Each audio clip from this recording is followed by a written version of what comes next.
saludo muy afectuoso a quienes me escuchan esta tarde y efectivamente vamos a entrar en un tema de arte, en esta ocasión concretándonos en la visita de un museo.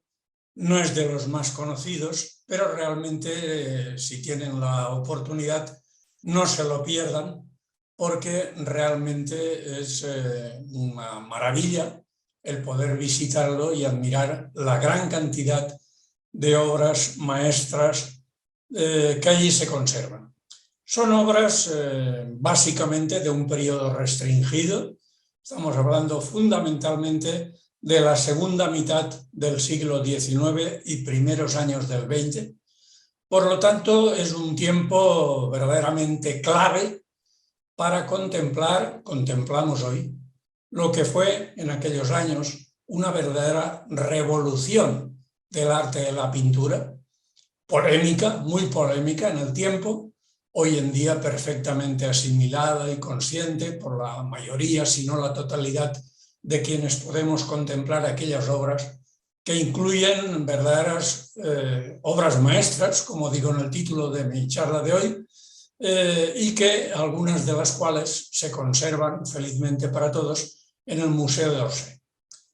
Realmente, bueno, pues tenemos aquí una vista de lo que es ese museo, ciudad de París. Nos encontramos junto al río Sena. Ahí tienen ustedes una muy bella imagen del exterior de este museo, un edificio verdaderamente imponente, como tantos otros en la capital de Francia, que se encuentra, bueno, a unos pocos cientos de metros, diríamos, del grande sobre los grandes, que es el Museo del Louvre, que está justo en la orilla enfrentada con este. Y aquí se conservan, es un museo de creación reciente.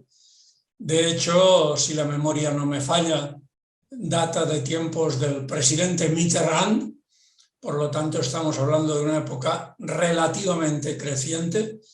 Y tuvimos ocasión de visitar este museo hace ya unos cuantos años y nos embargó el asombro y la admiración por la gran cantidad y extrema calidad de obras maestras que se conservan aquí, verdaderamente de todos los campos del arte, pero muy fundamentalmente de la pintura, que es lo que nos ocupa hoy.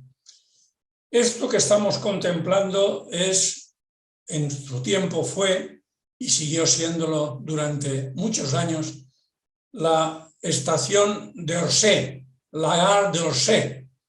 Era una estación de tren fantástica, de las muchas que tiene París, muchas de ellas muy bellos edificios.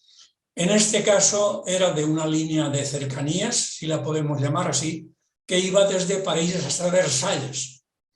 Bueno, la línea se interrumpió, hubo una remodelación bastante laboriosa, finalmente la creación de este nuevo museo, como acabo de decir, en tiempos de Mitterrand, y realmente hoy en día pues un foco de atracción para los miles de visitantes que recibe cada año. Como anécdota puedo señalar que al mismo tiempo sigue funcionando como estación, ahora ya en el sótano de lo que estamos viendo aquí, en una de las líneas, bueno, pues de cercanías, podríamos llamarlo así, que sigue teniendo también destinos muy próximos a la ciudad.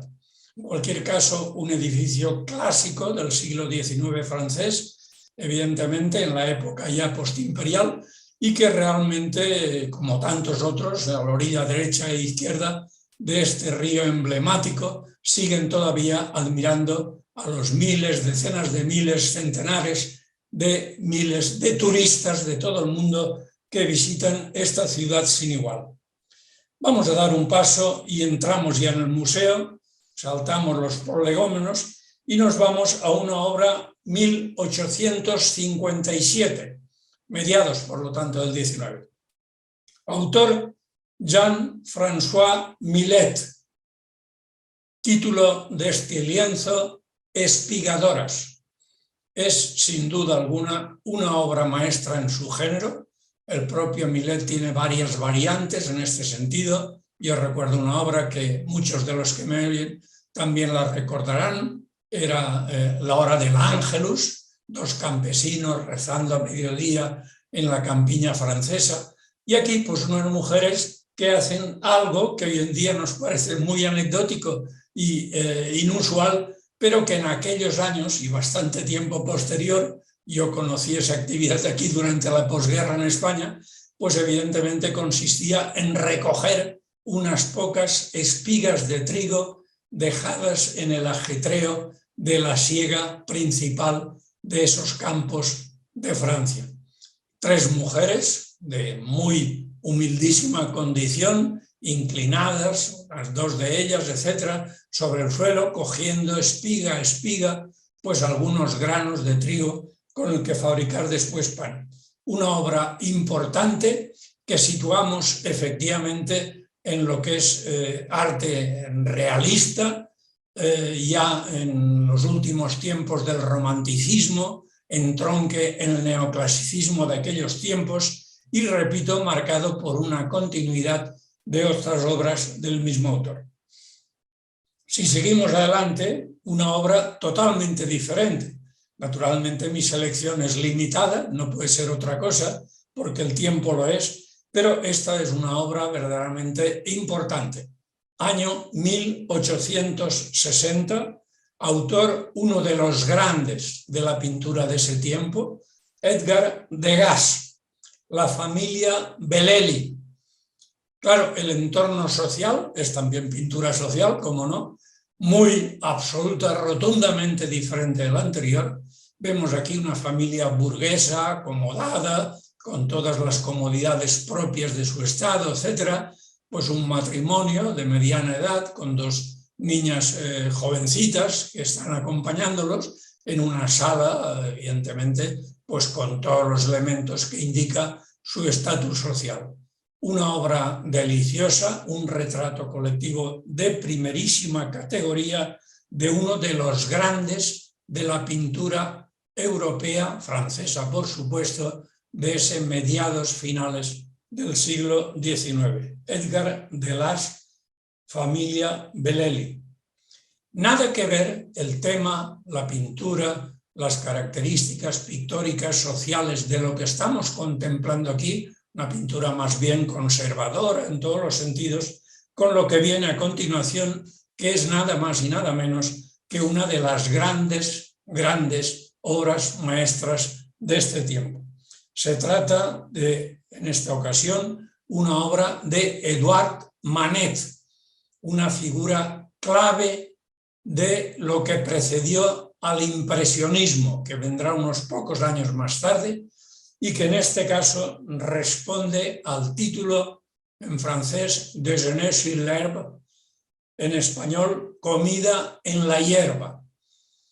Bueno, vemos una obra de exterior, una obra ya de aire libre, vemos a 2 hombres elegantemente vestidos, con sus chaquetas, corbatas, etcétera, y junto a ellos una mujer totalmente desnuda que les acompaña, otra poco más allá, recogiendo algunas hierbas o flores del suelo, los restos de una comida, un picnic, sobre alguno de los manteles que aparece a la izquierda.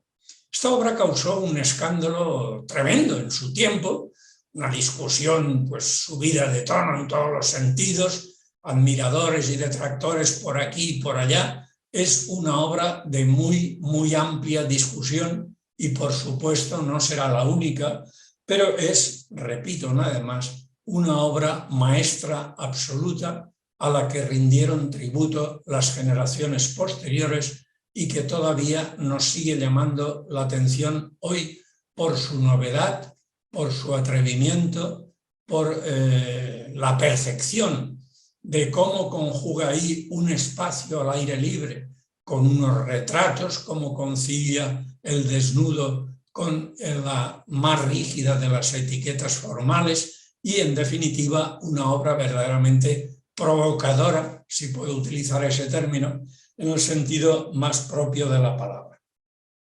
Del mismo Edouard Manet y de la misma fecha, 1863, en el museo se conserva también otra obra maestra importante, importantísima diría yo, de Edouard Manet, perdón, como es esta Olimpia. Olimpia de Edouard Manet. Vemos ahí a una joven, atención, desnudo integral, completo, una joven, una flor en su pelo, ella recostada sobre una cábana, sábanas, almohadón absolutamente blancos, los pliegues, la luminosidad, el contraste entre ese blanco deslumbrante, el cuerpo de la mujer desnudo y lo que es el fondo, más oscuro, pared, cortinas, puerta, etc., con la presencia de una criada, una doncella negra, que le lleva un ramo de flores, probablemente enviado por algún admirador. Hay que indicar, atención a esto, que se trata de una prostituta de aquel tiempo, que simplemente no aparece aquí de espaldas, un poco, en fin, comedida, no, aparece de frente y además en una actitud provocadora, mirando fijamente al espectador y recibiendo el presente que su criada le lleva. Un cuadro, por lo tanto, con dos personajes, atención a ese gato de los pies, pero dos personajes tan diferentes en todos los sentidos que reflejan las 1001 vicisitudes del mundo de la época. La Olimpia de Manet, una obra maestra absoluta que sería precedente para otras realizaciones de alguna forma u otra relacionadas con ella. Sigamos adelante con un gran pintor de la época. Algunas de sus obras sembraron el escándalo más ruidoso que se puedan ustedes imaginar, pero yo he sido comedido en este caso, me permito serlo así, eligiendo de Gustave Courbet, otro de los grandes pintores de la época, tal vez menos conocido que los anteriores, pero sin duda alguna muy importante en esos tiempos ya de finales del 19, Gustave Courbet, con un paisaje que lleva por título Acandilado de Etretat. Lo de menos es el lugar, se trata efectivamente de una zona costera, rocosa, con alguna edificación embebida evidentemente en esta base rocosa, una playa, un césped, unas barcas, un mar, oleaje, cielo variante, con azules y nubes al mismo tiempo, tan propio de la zona norte de ese país, Francia, acantilado de Etretat.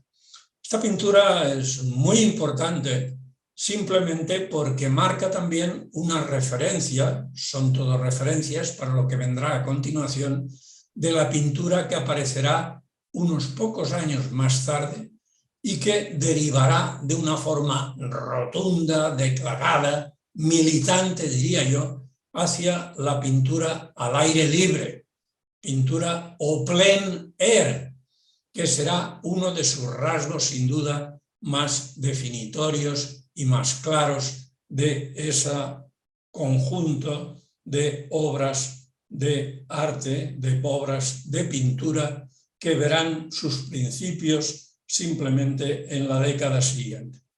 Veamos simplemente, para volver a esto, comparemos esta pintura, estamos al aire libre, estamos en una obra de un gran pintor como lo fue Courbet, y compárenlo ustedes con la que sigue a continuación.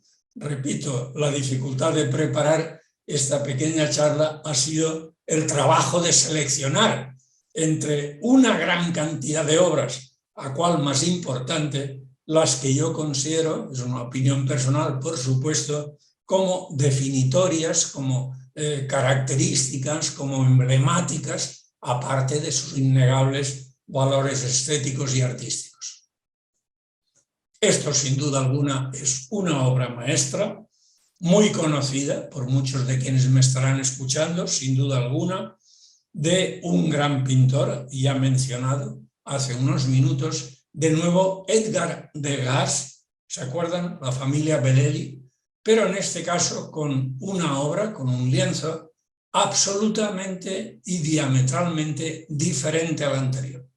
Estamos en interiores también, pero las características de la obra, podríamos decir un retrato colectivo, pero es mucho más que eso, es la composición, es la alegría, es la juventud, es en definitiva un canto a la belleza de estas jóvenes que están aprendiendo sus primeros pasos de baile de mano de este maestro que aparece en el centro de la escena y que realmente constituye una de las varias obras que sobre este mismo tema pintó Edgar Degas en estos tiempos y posteriores. Obra, insisto, muy interesante de un interior sin embargo bañado por la luz, que viene de esos muy amplios ventanales de este estudio, sin duda alguna situado en el centro de París.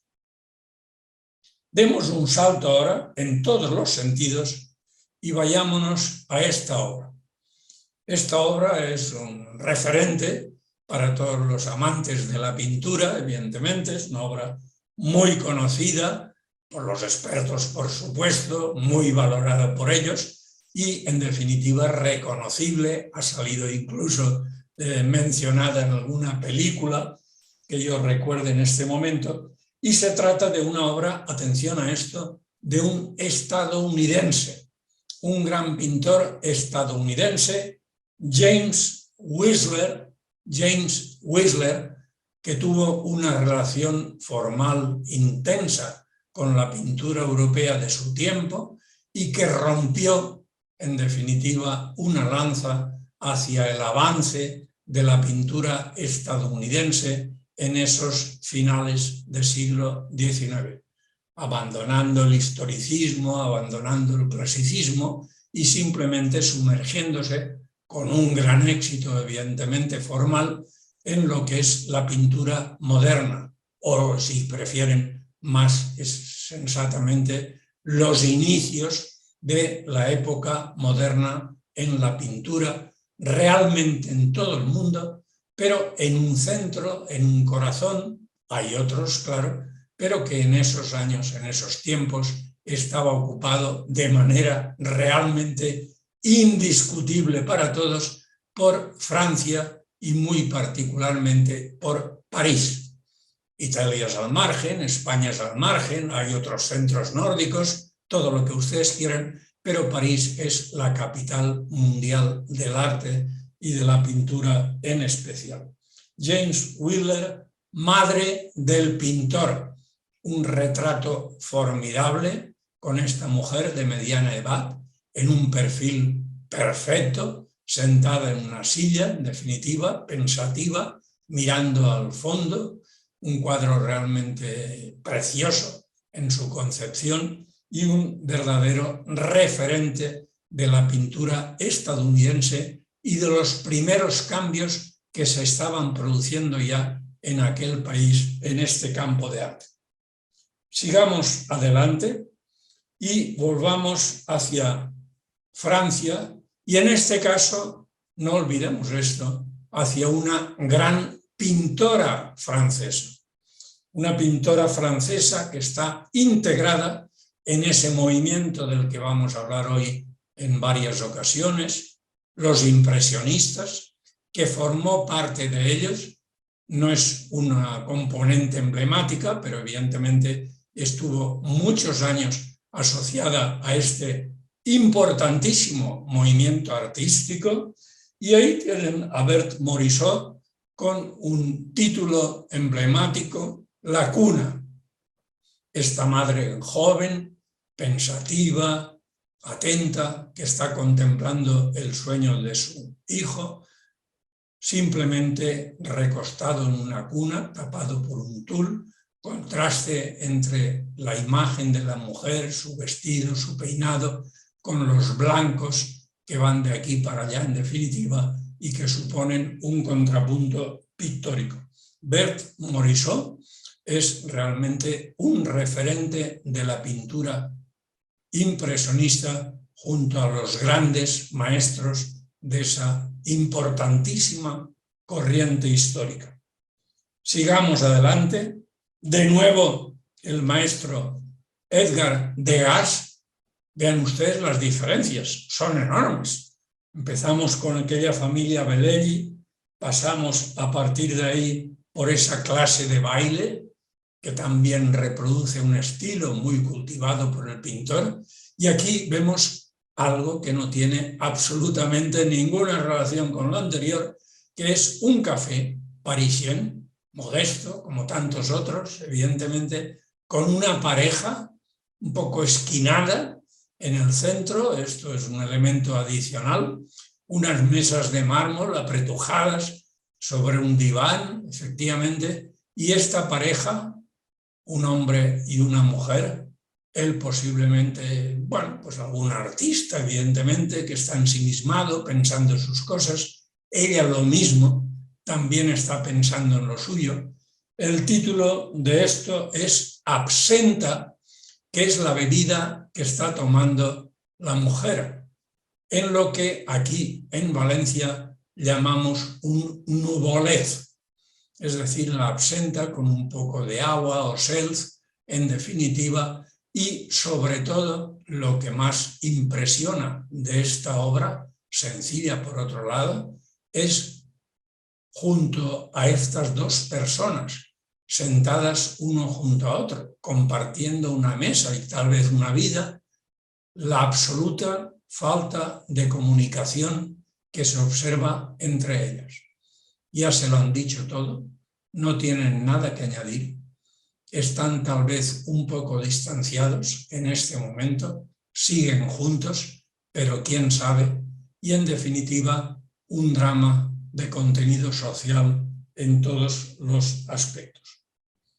Muy diferente de esta otra obra, vitalista, alegre, colorida, con un tema mucho más placentero, Palco en el teatro, también de una pintora, Eva González, muy diferente al anterior, que nos deja este lienzo sin duda alguna bellísimo, donde la figura central es esta mujer joven, con un traje elegante, con esa flor en el cabello, mirando fijamente al fondo, un ramo de flores a su derecha, su compañero a la izquierda, vestidos de gala y ocupando alguno de los palcos de alguno de los teatros, tal vez ópera, en lo que es la ciudad de París. Palco en el teatro, de Eva González. Y ahora una obra de, sin duda alguna, uno de los más grandes, si no el más grande, pintor impresionista de todos los tiempos. Estoy hablando de Claude Monet. Claude Monet. Bueno, es un autor muy conocido, hemos hablado de él explícitamente aquí en este foro en más de una ocasión en el pasado. Y bueno, hoy estamos hablando del museo y de ahí la presencia de esta obra y la ausencia de otras que evidentemente están conservadas en otros lugares. Título de la obra que les muestro aquí, Carboneros de París. Carboneros de París. Bueno, es una obra que tiene mucho interés. Es una obra, primero, que representa, bueno, pues una pintura al aire libre, qué duda cabe, en un espacio urbano o semiurbano, si prefieren ustedes, pero bueno, un puente en primer término, otro puente en la lejanía, cielo muy nublado, y unas gabarras que recalan aquí, en esos muelles adoquinados, con una lluvia reciente probablemente, cargados, decía, de carbón, al que acceden estas personas, 3, 2, 3, etc., a través de esos tablones, desde el muelle cercano hasta los barcos, cargan esas cestas que llevan en su cabeza, por ejemplo, la primera terna, y vuelven ya con el carbón sobre ella, segunda o tercera terna, y en definitiva están descargando el carbón que viene, bueno, desde otros lugares más o menos lejanos y que descarga justo en el corazón de la ciudad de París para atender a las necesidades de esta gran urbe, fundamentalmente en lo que se refiere a la calefacción o cocina de los hogares de esta ciudad. El cambio climático estaría todavía muy lejos en aquellos tiempos y el consumo de carbón era verdaderamente astronómico con los efectos consiguientes. Pero no hablemos hoy de eso. Una obra, en cualquier caso, preciosa en todos los sentidos, una obra au plein air, al aire libre, evidentemente, con tonalidades grises, como corresponde a un día nublado, y una de las obras emblemáticas de Claude Monet. Hay otro autor que me parece muy interesante, no tan conocido como el anterior, pero sin duda alguna un verdadero maestro, tal vez una de sus primeras y mejores obras. Es esta que les muestro aquí, Gustave Caillebotte. Gustave Caillebotte. Título de la obra, Cepilladores del suelo. Se trata de una obra, ante todo, de interior. Segundo, una obra donde la luz, pese a todo, tiene un papel protagonista. Tercero, una obra de contenido social. La anterior lo era, atención. Es decir, no se trata de representar a una pareja en el palco de un teatro, sino en esta ocasión de tres trabajadores humildísimos que están acuchillando el suelo de parqué de una vivienda. Trabajo in situ, trabajo duro, arrodillados en el suelo, 100% a mano. Olvídense de la maquinaria, esto era un trabajo simplemente de artesanos que estas personas realizan con gran profesionalidad y maestría. Vean la firma del autor, vean la fecha de realización, 1875, de una obra sin duda alguna maestra de lo que es la pintura de estas últimas décadas del siglo XIX y además de un área, lo que llamamos pintura social, que tuvo no abundantes ejemplos, pero muy significativos ejemplos en muchos pintores de Europa occidental. Demos un paso adelante, volvamos al impresionismo. El grande sobre los grandes es Claude Monet, como quienes me escuchan ya saben muy bien, y en definitiva hemos tratado de ello en alguna otra ocasión. Otro de los grandes y arquetípicos representantes del impresionismo, porque atención, no toda la pintura que se hace en estos tiempos es impresionista, véase el ejemplo anterior, que no lo es en absoluto. En este caso sí, estamos frente a uno de los grandes pintores impresionistas que siguió siéndolo dentro de ese marco estético y referencial en estas últimas décadas del XIX, que es Alfred Sisley. Que no nos confunda el nombre, este pintor tiene orígenes ingleses, su familia procedía de Londres, pero Sisley nace ya en París, vive en esta ciudad prácticamente toda su vida, se desplaza ocasionalmente, como no, a Gran Bretaña, pinta algunos lienzos en el mismo Londres u otros lugares, pero en esta ocasión lo que les represento aquí es una pintura 100% impresionista, aire libre, pincelada rápida, pincelada puntual. Vean ustedes los reflejos de la casa sobre el agua que aparece por ahí. El bote que está flotando, Sin ninguna duda ha tenido lugar una pequeña inundación en el Sena y su entorno, que el pintor refleja aquí. La tormenta ya pasó. Vean ustedes el cielo azul, las nubes, el sol desvaído que empieza a querer asomarse y, en definitiva, una pintura deliciosa, resuelta con una maestría y una técnica verdaderamente encomiables. Sin duda es el segundo de los grandes pintores impresionistas cuya obra encontramos aquí. Sigamos adelante, cambiando absolutamente el registro, nada que ver con lo anterior. La obra lleva como título El Moulin de la Galette. Es el nombre de unas instalaciones, un merendero diríamos hoy, un establecimiento en el que se consume, se toman bebidas, refrescos o lo que a cada cual le apetezca. Hay un baile, sobre todo fines de semana, evidentemente sábados y domingos especialmente, donde acuden los jóvenes parisienes, sobre todo, no exclusivamente, pues a pasarlo bien en definitiva y a disfrutar de unas horas de vida grata.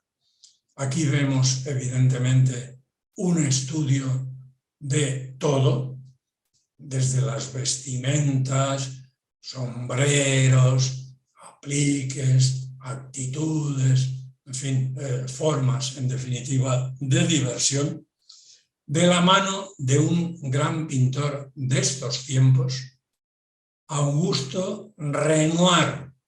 Auguste Renoir. Auguste Renoir se incluye en la órbita de los impresionistas, tiene algunas obras que claramente lo son. Bueno, esta está en el contexto, podríamos decir, pero evidentemente con pinceladas ya, con aspecto, con actitudes, con temas de interés muy de Renoir y no tanto de los pintores puros del impresionismo. Auguste Renoir entra y sale un poco de aquí, durante un tiempo les acompaña en sus aventuras, expone con ellos, forma parte del grupo, pero rápidamente se aleja de ese grupo para dedicarse a recoger temas que le son mucho más queridos. Aquí tienen un ejemplo espléndido y para insistir en lo que acabo de explicar, vean ustedes otro aquí. Es una obra preciosa, evidentemente, más próxima al impresionismo que la anterior, y que responde al título de El Columpio. Aquí sí que estamos en una obra claramente exterior, campestre, con unos personajes, bueno, dos hombres, sombrero, etc., una mujer joven con ese vestido peculiar, una niña que mira a los presentes. En un bosque hay algunos personajes más al fondo y sobre todo atención a las pinceladas. Las pinceladas marcan evidentemente un contraste perfectamente conseguido y clarísimo para quienes observamos este precioso lienzo entre lo que son las sombras de este pequeño bosque de la izquierda con la luz directa solar que llega hasta el fondo, tamizada por las hojas de esos árboles y que, por supuesto, incide también sobre la ropa, los rostros, etcétera, de lo que aquí estamos contemplando.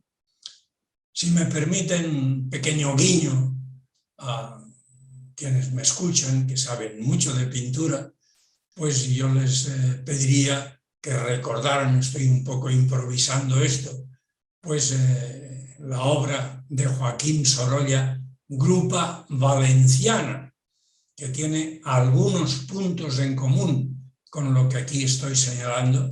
No es una obra impresionista, pero sí recoge algunos elementos muy bien cuidados, muy presentes en muchos lienzos del impresionismo, como es esa pincelada rápida, apresurada, un poco errática, si quieren ustedes, pero con un efecto global y de conjunto verdaderamente atractivo y tremendamente, tremendamente importante en todos los aspectos. El tercer impresionista por antonomasia, acompañados por una pléyada de pintores que llegan, salen, entran, etcétera, y conviven con ellos, es sin duda alguna Camille Pissarro. Camille Pissarro es un grande entre los grandes. En el Museo de Orsay tienen esta obra maravillosa de este pintor soberbio.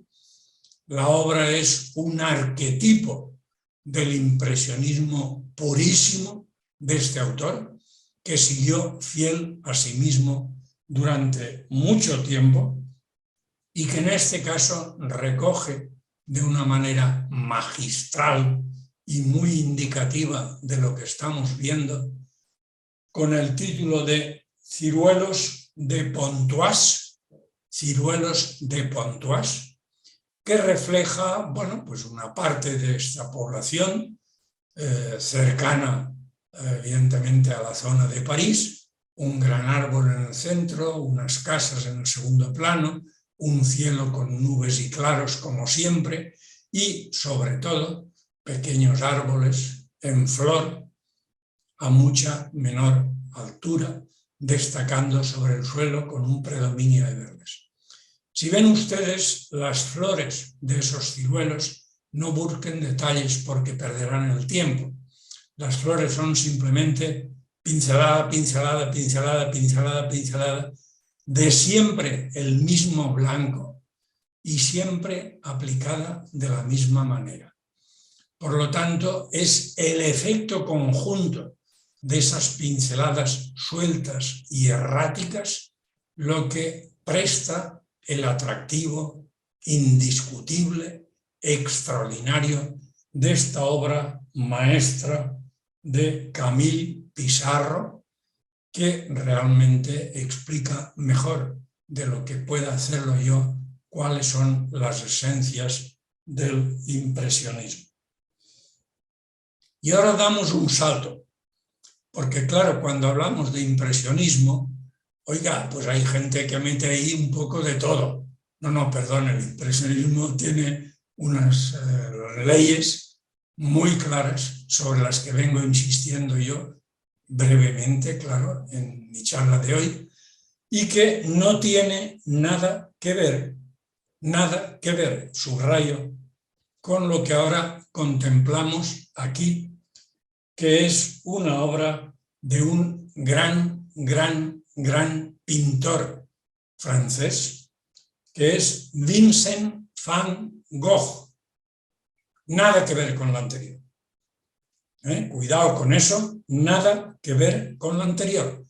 Vincent van Gogh no es absolutamente para nada, subrayo para nada, un pintor impresionista. Vincent van Gogh es un pintor, evidentemente, que va por otras vías diferentes, que capta la realidad, claro que sí, que capta la vida cotidiana, claro que sí, que tiene muchas pinturas al aire libre, claro que sí. Esta es una pintura de interior, pero cuya realización técnica, repito, está a años luz, y él, por supuesto, no pretende otra cosa, de lo que fueron los grandes maestros del impresionista. Vincent van Gogh es un pintor absolutamente único, singular, con un estilo personal e inconfundible de lo que sería, si quieren ustedes, voy a utilizar una palabra, por favor no la tomen demasiado literalmente, un precedente del expresionismo y, en todo caso, una forma absolutamente peculiar de representar la realidad que envuelve a esa pintora. En este caso, con esta obra, preciosa, preciosa en todos los sentidos, Baile de Arles, la localidad en la que Vincent van Gogh vivió durante muchos años, que muestra a esta muchedumbre abigarrada. Cierren los ojos y recuerden el baile del Moulin de la Galette de Renoir. Oiga, es que no tiene nada que ver. Claro que no, claro que no. Son dos pintores rotunda y absolutamente diferentes. Y de ahí su atractivo en el curso de muy pocos años. Atención a esto. En este caso concreto, Vincent van Gogh. Y he hablado esta tarde en más de una ocasión, porque habían motivos, de Degas. Vean otra obra de Degas, tan diferente a las anteriores que no me he podido resistir a mi recogida para mostrársela hoy a ustedes. Estamos ya en 1884, el impresionismo ya está, de hecho ya ha pasado. Atención a esto, el impresionismo dura entre 6 y 8 años. Luego hay pintores, claro, como Monet, que están pintando como impresionistas toda su vida, pero con movimiento pictórico, insisto, de 6 a 8 años. Y cuando les muestro este cuadro, vean la firma del pintor en la parte superior derecha, estamos hablando ya de una pintura postimpresionista. Edgar Degas, Planchadoras, una pintura preciosa con estas dos mujeres, de nuevo, representantes de un estatus social diferente a ese alegre y porfiado que vemos en tantos cuadros y que asociamos con la vida igualmente alegre y desenfadada de París. Bueno, no siempre es así. Y que en este caso nos proporciona una obra maestra. Cierren los ojos, parpadeen un poco tras esta pintura y vean simplemente la siguiente. Aquí tienen ustedes una obra importante, nada que ver con lo anterior. Ojo, y estamos en unos pocos años. Oiga, rotundamente diferente a todo lo que estamos viendo hasta este momento, esta tarde. Autor, Georges Seurat. Georges Seurat, no tan conocido como otros nombres que he mencionado, con esta obra El Circo, que se conserva también en el Museo de Orsay, les quiero traer aquí una nueva tendencia en la fructífera, muy fructífera, escuela parisienne de pintura de estas décadas de finales del XIX. Estamos en este caso en un estilo nuevo. Vean ustedes esta obra y recuerden si quieren la anterior. Insisto, nada que ver, desde el punto de vista técnico, etcétera, nada que ver. Y aquí estamos en una técnica muy diferente a las que hemos contemplado últimamente. Nada que ver con el impresionismo, nada que ver con Degas, nada que ver con Van Gogh. Aquí estamos viendo una muestra de una corriente no demasiado conocida por el gran público, sí por los especialistas que la valoran debidamente, que es el puntillismo, el circo. Y en todo caso que se caracteriza, aparte de los temas que tienen sus peculiaridades, sobre todo porque aquí no hay pinceladas cortas ni largas, en definitiva. Aquí hay puntos sobre el lienzo, con la finísima punta de un pincel mojado cada vez en un color diferente. Con lo cual tenemos puntos de colores diferentes, muy próximos entre sí, que dan lugar a un efecto muy peculiar y que el ojo recombina, recompone, interpreta en el marco de los conocimientos de la fisiología y de la óptica. No voy a entrar en este terreno para no aburrirles demasiado, pero realmente es un tema apasionante. la ciencia en la pintura. Bueno, pues aquí vemos un ejemplo soberbio de esa cuestión.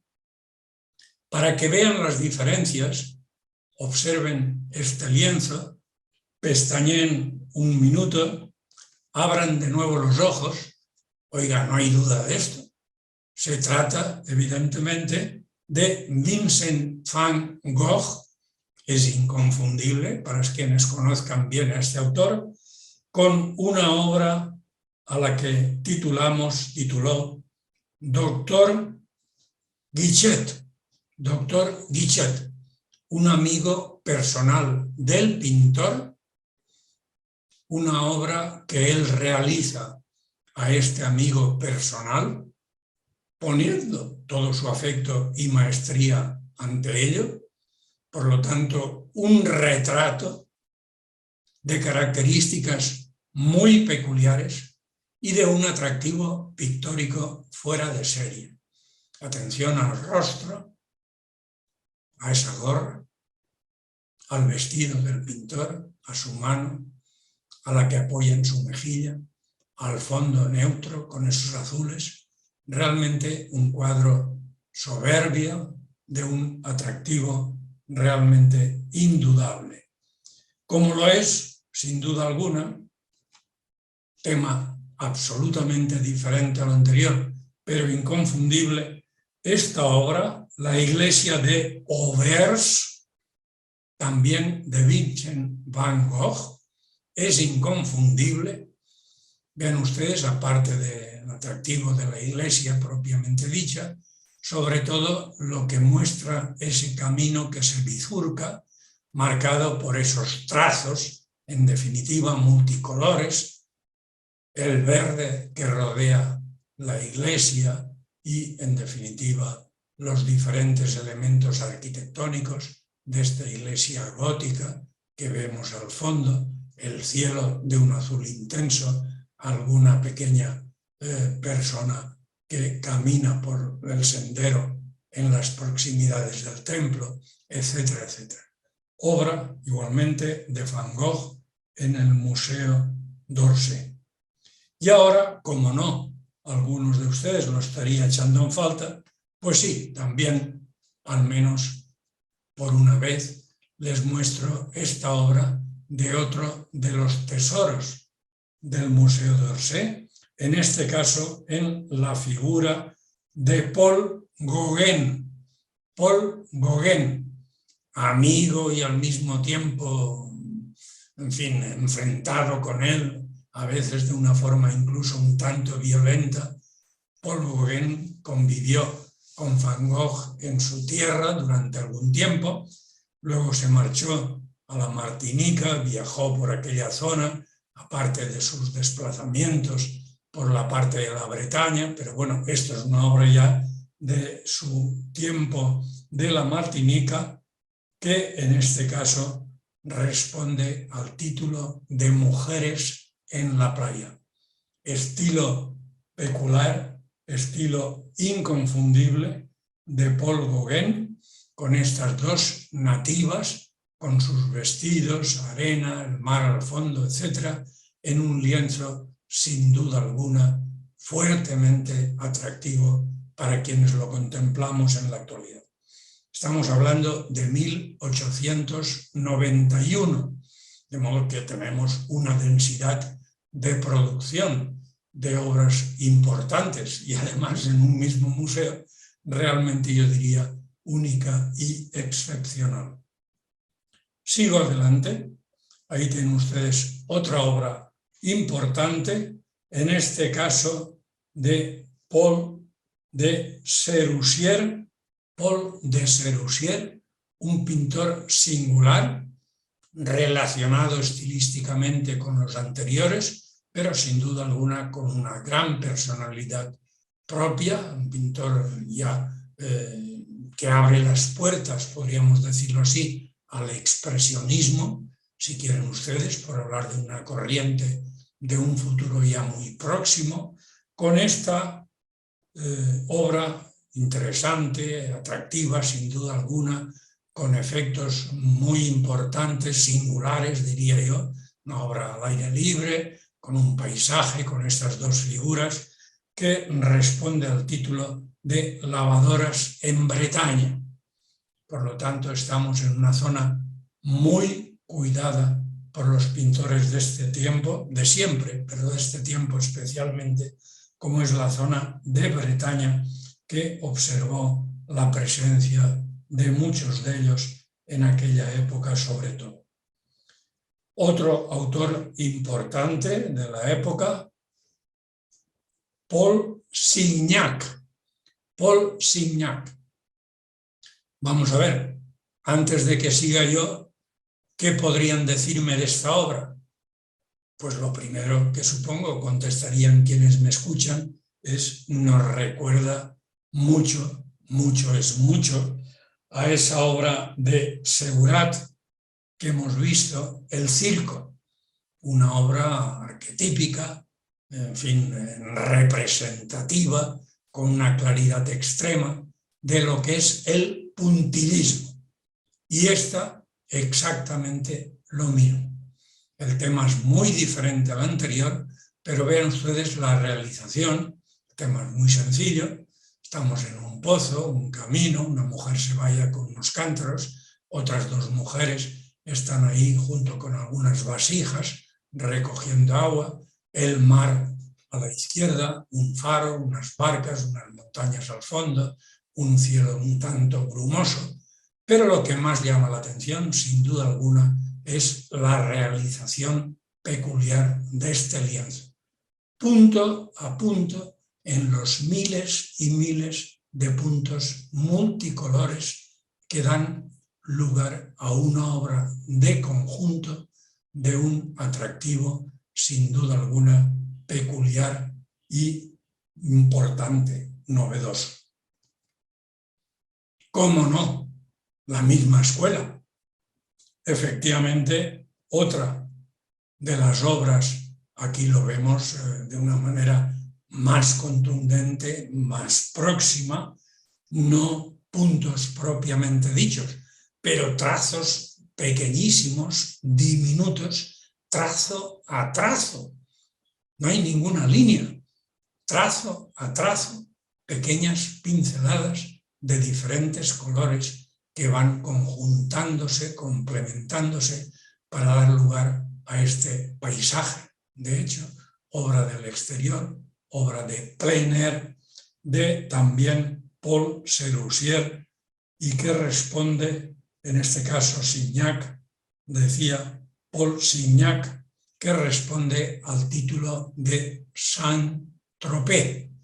Saint-Tropez aparece en la zona del sur de Francia, por lo tanto lo que observamos aquí, atención con esto, es el Mediterráneo, y atención porque ello supone una luz nueva, una luz con la que nos identificamos mucho mejor quienes vivimos por estas latitudes, por razones obvias, una luz fuerte, cegadora, que produce los efectos que sabiamente recoge aquí el autor en esta localidad, hoy en día una de las más emblemáticas, no lejos de Marsella, Saint-Tropez, en el sur de Francia. Un pintor peculiar a continuación, también con representación en el Museo de Orsay, y del que al menos una obra quería mostrarles a ustedes. Pues aquí está la obra. Todos o muchos, al menos de los que me estarán escuchando, saben que su autor es Henri de Toulouse-Lautrec, el pintor aristócrata que también supo reflejar en sus obras los bajos fondos de París, sobre todo del París alegre, no siempre es así, claro, y del París vinculado de forma muy especial con la sala del Moulin Rouge, que tanto predicamento tuvo en estos últimos años del siglo XIX. en este caso concreto, 1895. Aquí tienen, en definitiva, algunos de los personajes, la bailarina, Legulú, etc., algunos de los burgueses con chistera que acuden a este lugar buscando esparcimiento o algo más, en definitiva, en uno de los lugares, centros emblemáticos del París alegre y desenfadado, que también supo plasmar en sus obras Toulouse-Lautrec. Y no solo en sus lienzos, que son relativamente escasos, sino sobre todo en sus carteles que empapelaron la ciudad de París anunciando esto, aquello o lo de más allá, en gran parte relacionado con este u otros locales similares de esa ciudad alegre y confiada. Demos un paso más. Permítanme regresar a Paul Cézanne. Aquí tienen ustedes una obra importante de Paul Cézanne, 1895, Jugadores de cartas. Es una obra muy famosa, muy reconocida, muy valorada, por razones que saltan a la vista, la sencillez del tema y sobre todo la sabiduría en la composición, en el tratamiento del ambiente y el colorido. Les llamo la atención de que hay más de una versión de este mismo tema. Esta es la que se conserva en el Museo de Orsay. Jugadores de cartas de Paul Cézanne. En ese mismo año, otra obra de Cézanne en este museo, no me resisto en mostrársela a ustedes para ir concluyendo además, que es este fabuloso bodegón, 100%. No hay figuras ni falta que le hace, porque la pintura en sí misma tiene un atractivo realmente espléndido. Esa pintura verité con esas frutas, con esas cerámicas, con esos tapices, con ese mantel blanco, esos pliegues que resaltan el colorido de la parte central y que constituyen una obra maestra que Cézanne nos repetiría en otras muchas ocasiones en sus cuadros siguientes, conservados hoy en día en muchos de los grandes museos de todo el mundo. Y para concluir, concluyamos con el grande entre los grandes de la pintura impresionista, que siguió fiel a sí mismo y al impresionismo durante toda su vida, con una producción realmente soberbia, extensísima, variadísima, plena de obras maestras, como lo es en este caso la que les muestro aquí, que es Claude Monet. Claude Monet. Jardín de Giverny. Jardín de Giverny es, en definitiva, un lienzo que constituye uno de los muchos que este mismo pintor pintó en los últimos años de su vida en este jardín, su jardín y su casa al fondo, donde él vivió, recibió a otros muchos colegas y hoy en día recibe a miles de visitantes interesados por conocer este entorno sin igual que Monet pintó, repito, una y otra vez durante los últimos años de su vida y que nos presenta esta maravilla del impresionismo. Vean ustedes las hojas de los árboles en la parte superior, vean ustedes estas flores abrumadoras en la parte baja, la casa al fondo, con esos puentes japoneses que creo que en alguna ocasión les he mostrado a ustedes y que subrayan mejor que mis probes palabras la maestría de uno de los grandes pintores de todas las épocas. Muchas gracias.